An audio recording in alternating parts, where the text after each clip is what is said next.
మన మధ్యలో దేవుని దాసులు దైవజనులు మరి సామెలయ్య గారు మనతో ఉన్నారు. వారు ఒక్క 5 నిమిషాలు దేవుని మాటలు మనకు అందిస్తారు. దేవుని మాటలు విందాం.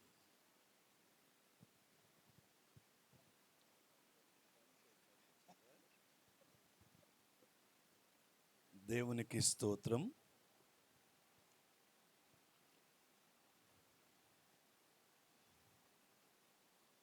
ఏం లేదు, ఎలీషా బాబు గారు ఏం చేశారంటే ఆఖరిలో నన్ను ఇరికించేశారు. మీరు తిట్టుకుంటే గనక సమేలయ్య గారిని తిట్టుకోండి అని, మోషే బాబు గారు. ఏమండి, సరే, ఏది ఏమైనప్పటికీ మూడు విషయాలు నేను తెలియచేసి ముగిస్తాను. ఒక్క నిమిషం పాటు ఎలీషా బాబు గారు, మోజెస్ బాబు గారు ఒక్కడికి ఇక్కడ ఉంటే కట్టే కొట్టే తెచ్చినట్టు 3 ముక్కల్లో ముగిచ్చేస్తా ఒకసారి.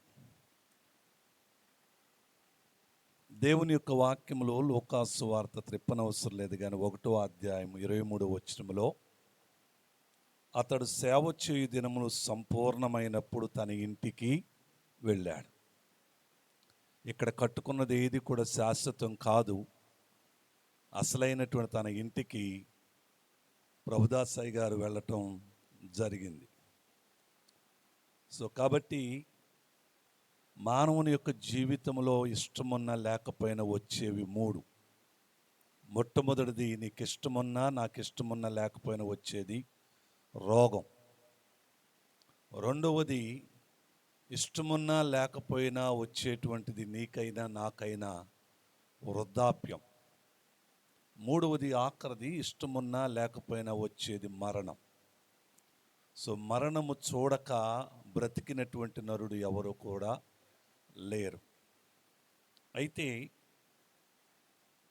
ఈ సందర్భములో ఒక్కసారి ఈ కూడి వచ్చినటువంటి వారిలో ప్రభుదాసయ్య గారి మందిరానికి వెళ్ళేటువంటి విశ్వాసులు ఒక్కసారి లేచి నిలబడండి. ప్రభుదాసయ్య గారి సంఘానికి వెళ్ళేటువంటి వారు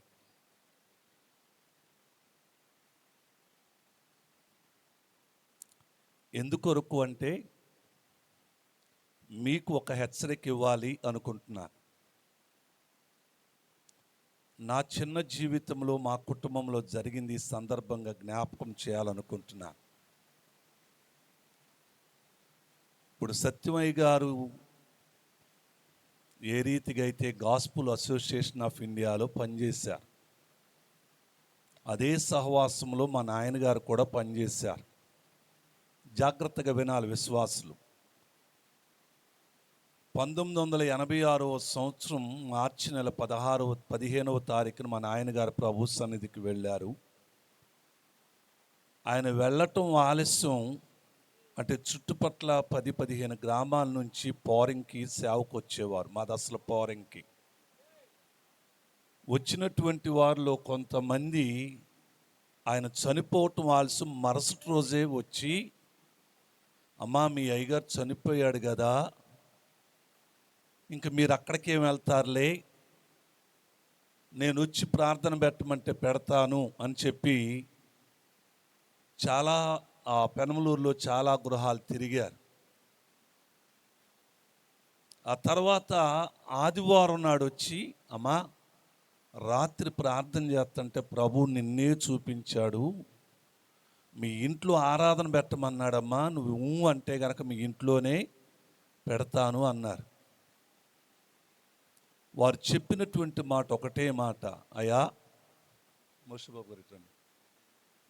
వారు చెప్పినటువంటి మాట ఒకటే మాట, అయ్యా నిజమే మా అయ్యగారు చనిపోయిన సంగతి వాస్తవం కాదని అంటలా, కానీ ఆయన యొక్క సంరక్షణలో, ఆయన వాక్యము ద్వారా, ఆయన ప్రార్థన ద్వారా, ఆయన నడిపింపులో మేము ఎదిగాం. ఒకవేళ మా సేవకుని యొక్క, మా అయ్యగారి యొక్క పిల్లలు చిన్నోళ్ళు అవ్వచ్చు, కానీ ఆ దైవజనుని దగ్గర మేము నేర్చుకున్న భక్తి ఉందే, అది మాత్రం మా హృదయాల్లో ఉంది, మా గుండెల్లో ఉంది. కాబట్టి వాళ్ళు చిన్నోళ్ళు అయినా కానీ వారిని ముందు పెట్టుకొని మేము నడిపించుకుంటామన్నారు, అంతే. ఇక ఎవరు కూడా దరిదాపుల్లోనికి రాల. ఈ రోజున ప్రభుదాస్ గారి దగ్గర రక్షించబడినటువంటి, అంటే రక్షించబడింది చాలామంది రక్షించబడ్డారు, రెక్కలు వచ్చిన తర్వాత ఎగిరిపోయిన వారు చాలామంది ఉన్నారు. గత 27 సంవత్సరాలు నేను చూచాను ఈ ప్రాంతానికి వచ్చినప్పుడు. నేను 98 ఆగస్టు 31వ తారీఖు ఈ ప్రాంతానికి వచ్చినప్పుడు ప్రభుదాస్ అయ్య గారే మొట్టమొదటి సేవకుడిగా ఉండేవారు ఇక్కడ. అంటే స్వతంత్ర సేవ, దేవుని చేత పిలువబడి నుంచో కూర్చోమనలేదా మిమ్మల్ని? కూర్చోమనలేదు. ఇంకా ఏమండి, ఎందుకు పడతాయి ఏమండి? సరే, సిఎస్ఐ ఉంది, రోమన్ క్యాథలిక్ ఉంది, ఎస్డిఏ ఉంది, కానీ స్వతంత్రంగా పిలువబడిన సేవకుడు ఆయన ఒక్కడే. చాలా ఆత్మలు రక్షించారు ఆయన. ఏమండి, ఈ 27 సంవత్సరాల్లో పలకరించుకునేటువంటి వారం, అక్కడక్కడ మీటింగుల్లో కలుసుకునేటువంటి వారం. ఈ సమయంలో నేను చెప్పాలనుకునేటువంటిది, మీ ఆత్మీయ తండ్రి చనిపోయాడు, కానీ ఆత్మీయ తండ్రి కన్నటువంటి సంతానం ఉన్నారు. ఆ సంతానాన్ని ముందు పెట్టుకొని మీరు నడవండి. ఎందుకొరకు అంటే దావీదు గారు తన 37వ కీర్తన రాస్తూ 25వ వచనంలో అంటాడు, నేను చిన్నవాడినయ్యుంటిని, ఇప్పుడు ముసలివాడినైపోయాను. నీతిమంతులు విడువబడుట గాని వారి సంతానము భిక్షమెత్తుట గాని నేను చూచి ఉండలేదు. హల్లెలూయా, హల్లెలూయా. విడిచిపెట్టల. మా తండ్రి మమ్మల్ని వదిలిపెట్టాడు, 5 బిడ్డలు వదిలిపెట్టాడు, 2 కూతురు 3 కొడుకులమి.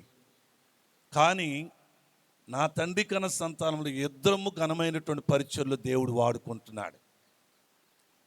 సో కాబట్టి ఎప్పుడు వాడబడతారు అంటే, దావీదు మహారాజు ఒక చక్కటి మాట చెప్పాడు. మొదటి రాజులు 2:1-2లో, లోకులందరూ పోవలసిన మార్గం నేను వెళుతున్నానయ్యా, నువ్వు నిబ్బరము కలిగి ధైర్యము తెచ్చుకుని నీ దేవుడైన యెహోవా అప్పగించిన దాన్ని జాగ్రత్తగా కాపాడుకో. అప్పుడు నువ్వు ఏ పని పూనుకున్నా, ఎక్కడ తిరిగినా కానీ అన్నిట్లో వివేకముగా నడుచుకుంటావు. కాబట్టి మీరు నేర్చుకున్న భక్తి ఉంది, ఆ భక్తిని కోల్పోకుండా వారు విడిచినటువంటి సంతానాన్ని ముందు పెట్టుకొని వారు అడుగుజాడల్లో నడవండి. తప్పక దేవుడు మిమ్ములను, మీ కుటుంబాలను మెండుగా దేవుడు దీవిస్తాడు. 2 అయిపోయినాయి. ఇంకొక ఆఖరి మాట. ఆఖరిగా అంటే 27 సంవత్సరాలు అవుతుంది నేను ఈ ప్రాంతానికి వచ్చి. మొట్టమొదటిసారి నేను కట్టుకున్నటువంటి గృహానికి వచ్చారు. అంటే తెన్నేరులో ఒక దైవజనుడు ఒక ఆయన ఉన్నాడు, ఏమండి, ముని గారు. ఆయన దగ్గరికి వెళ్ళొస్తూ ఉంటారు సైకిల్ వేసుకొని. వెళ్ళి వస్తూ ఉండగా నాకు దారిలో కనపడ్డారు 9:30కి. ఇల్లు కట్టుకున్నప్పుడు పిలిచాను, కానీ మోషేబాబు వచ్చాడు, అయ్యగారు రాలా. ప్రార్థనా పరులు పిలువబడినటువంటి వాడిని తీసుకెళ్ళి ప్రార్థన చేయించుకోవాలని తీసుకెళ్ళాను. వచ్చారు, కూర్చున్నారు. మా అమ్మగారు టిఫిన్ పెట్టింది, తిన్నారు. ఏమండి, అయిపోయింది. తర్వాత కూతుళ్ళ గురించి, అల్లుళ్ళ గురించి, కుమారుల గురించి, వీరందరి గురించి మాట్లాడారు. ఇక తర్వాత మరలా వస్తానన్నారు, కానీ రాలా. కానీ 29వ తారీఖు ఇందాక అయ్యగారు మందిరంలోకి వెళ్ళి భోంచేశారు. మందిరంలో కాదు, మీకు ప్రక్కన కనబడేటువంటి రేకుల షెడ్ దగ్గరికి ఆరాధనకు వచ్చారు. 29వ తారీఖు అది. ఏమండి, పోయిన నెల 24వ తారీఖు నుండి మా చిన్న పరిచర్లు స్తుతి ఆరాధన మొదలైంది ప్రతి ఇంటిలో కూడా. ఆ రోజునే అవైలబుల్ అయ్యారు. శుక్రవారం సాయంత్రం వచ్చారట. ఈ గృహ విశ్వాస అందయ్య అయ్యగారిని పిలిచాను అంటే, పిలవనమ్మ తప్పలేదన్న. వచ్చారు, కూర్చున్నారు. ఏమంటే పెద్దవారు కాబట్టి, అనుభవం కలిగిన వారు కాబట్టి, వారి వెనకమాల మేము పరిచర్లోకి వచ్చాం కాబట్టి వాక్యాన్ని వారికి ఇవ్వటం జరిగింది. ఏమండి, మాట్లాడారు. 101వ కీర్తన 6వ వచనాన్ని తీసుకున్నారు. దేశములో నమ్మకస్తులైన వారి కొరకు ఆయన కనిపెడుతున్నారు, నిర్దోష మార్గమున నడుచువారు నాకు పరిచారకులు అవుదరనేటువంటి వచనాన్ని తీసుకొని వచ్చినటువంటి దగ్గర 100-120 మందిని కడుపుబ్బ నవ్వించారు. ఏమంటే కడుపుబ్బ నవ్వించారు. ఏమిటి వాక్యాన్ని చెప్పారు. తర్వాత ఆ గృహస్థులు లోపలికి భోంచేయటానికి లోపలికి రండి అంటే లోపలికి వెళ్ళాం. మాతో పాటు కూర్చొని భోంచేశారు. ఆయన భోంచేస్తున్నారు. ఆ రోజు శనివారం కాబట్టి నేను సేవకురాలు భోంచేయం, కూర్చున్నాం. ఆయన భోంచేస్తున్నాడు. ఏంటండి అయ్య గారు మీరు కూర్చున్నారు, నేనేం తినేసేస్తున్నాను, పర్వాలేదులేయా అని చెప్పి అన్నారు. ఏమండి అన్నాం.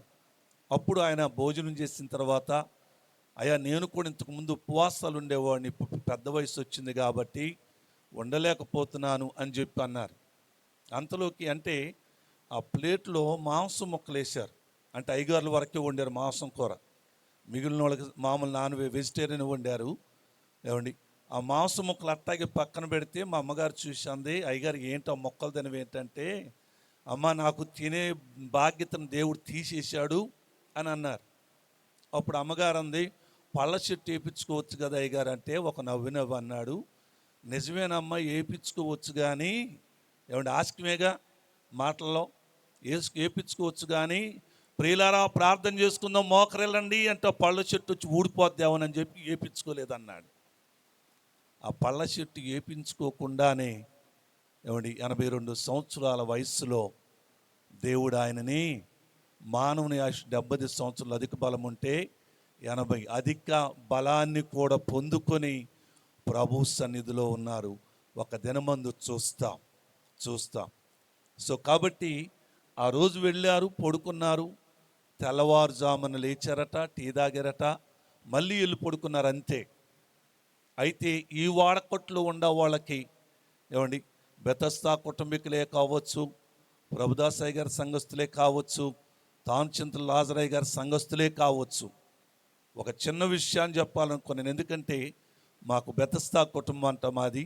బెతస్తా కుటుంబానికి వచ్చి వాళ్ళు ఎప్పుడు కూడా ఒక మాట చెప్పేవాళ్ళు, అయ్యగారండి మేము ప్రశాంతంగా నిద్రపోతున్నాము అంటే ప్రభుదాసయ్య గారిని బట్టి. అదేంటమ్మా ప్రభుదాసయ్య గారు ఏం చేశాడు అంటే, మేమందరం పడుకున్నా కానీ తెల్లవార్లు ఆ మందిరం దగ్గర నుంచి ఎక్కడి దాకా కర్రపోటు వేసుకొని ప్రార్థన చేస్తూ తిరిగేటువంటి వాడు. అటువంటి ప్రార్థనాపరుడు ఎక్కడున్నాడు ఇప్పుడు? ప్రభు దగ్గర ఉన్నాడు ఆ ప్రార్థనాపరుడు. మిగిలినటువంటి వారు ఇప్పుడు దాకా నిశ్చింత పడుకున్న మీరు ఎక్కడికి రావాలి? ఆయన వచ్చిన మోకాళ్ళ అనుభవంలోనికి రండి, మీ చేతులు ఆయన వైపెత్తండి.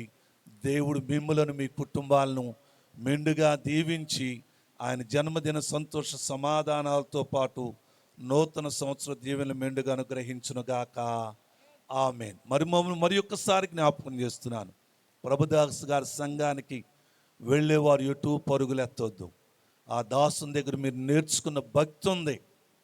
ఏమండి చిన్నవారైనప్పటికీ వారిని ముందు పెట్టుకోండి, అయ్యా అలా కాదు ఇలా అని చెప్పండి, నడిపించుకోండి. మా నాన్నగారు వెళ్ళిపోయిన తర్వాత ఆ సంఘస్థులు అలాగే నడిపించారు. ఈ రోజున దేవుడు మమ్మల్ని ఉన్నత స్థితిలో ఉంచాడు. ఆ రీతిగా ప్రభుదాస్ గారు విడిచిన కుటుంబాన్ని, అలాగే సంఘ బిడ్డలైనటువంటి మిమ్మలను దేవుడు మెండుగా దీవించునుగాక. నాకు ఇవ్వని సమయాన్ని బట్టి దేవుని స్తుతిస్తూ అధ్యక్షులు వారికి వందనాలు తెలియజేస్తూ మాట్లాడు. దేవునికి స్తోత్రం.